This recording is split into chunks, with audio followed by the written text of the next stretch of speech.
Jihad actually mentioned in the Quran? Yeah, there is the word jihad, but it's like not in the sense of like how they're saying. There is mentioned in that sense as well. For example, Allah says in the Quran, there's a verse where Allah subhanahu wa ta'ala says, and fight with them with the greater jihad. And what's the greater jihad? The scholars say it's the Quran.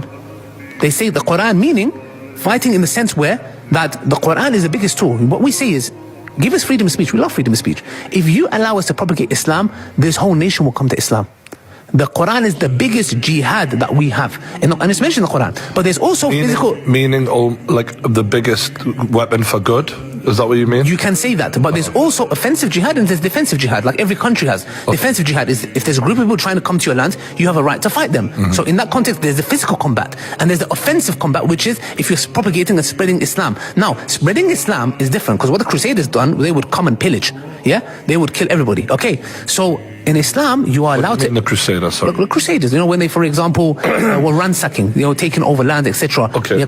Spreading Christianity. Okay. But they were killing innocent people. In Islam, when you are expanding your empire, which Islam controlled a big portion of the earth, you are not allowed to force people to accept Islam. It is not permissible. So if imagine the Islamic empire takes over the UK, Christians living here, they have a right to abide by their laws.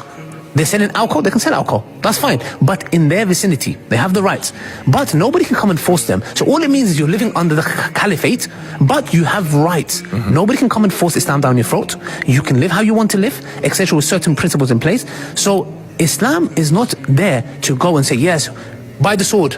It's against. There's a clear verse in the Quran that says, there is no compulsion in religion. You are not allowed to force someone to accept Islam. This is a matter of choice. If I'm going to actually believe it and want that, then you're doing it by force, right? So no, exactly. You're not that's a real believer. Thank you. Pretending. So therefore, what benefit is that? So Islam says it's your choice.